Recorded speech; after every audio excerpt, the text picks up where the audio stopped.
This is John Mesko, Executive Director of Sustainable Farming Association. Thank you for joining me.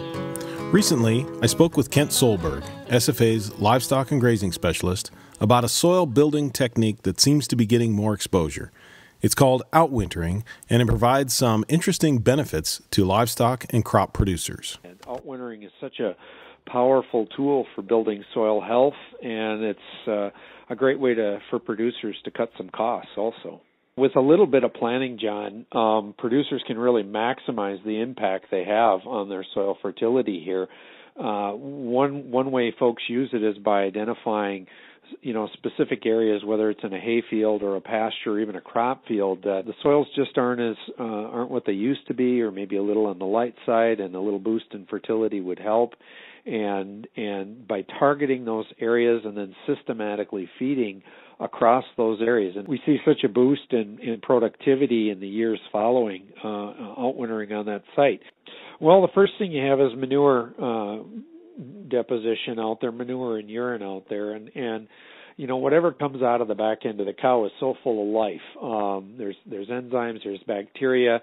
As one soil scientist told me one time, we cannot replicate in a jug or a bag what comes out the back end of that cow. And so we're just giving that immediate boost there, along with the nitrates and the nitrogen and the phosphorus that's coming out there, plus the organic matter. Most producers know that if we're using, for example, round bales to outwintering, whether we're enrolling them or putting them in a bale feeder, there's always a certain percentage of waste. And that, waste, as we like to call it as producers, we think it's waste, runs about 15% of the bale on average, a little, but depending on the quality and if it was stored inside or not.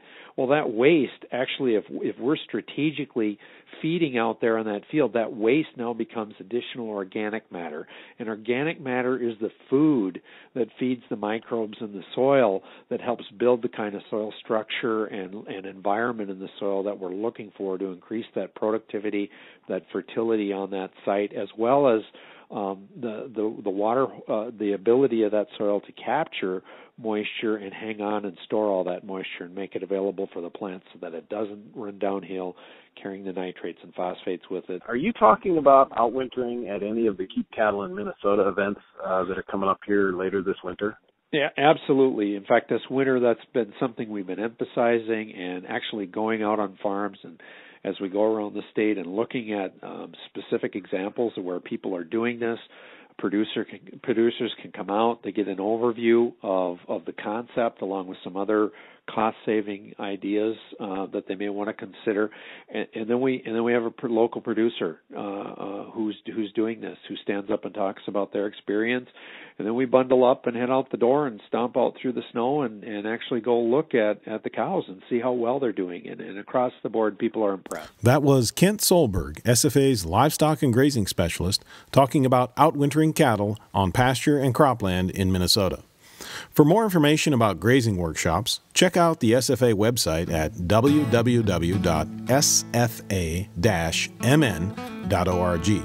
There you can also learn about and register for the Midwest Soil Health Summit, February 19th and 20th in Alexandria, Minnesota. This is John Mesko. May your calves be healthy and your crops fruitful. Thanks for listening.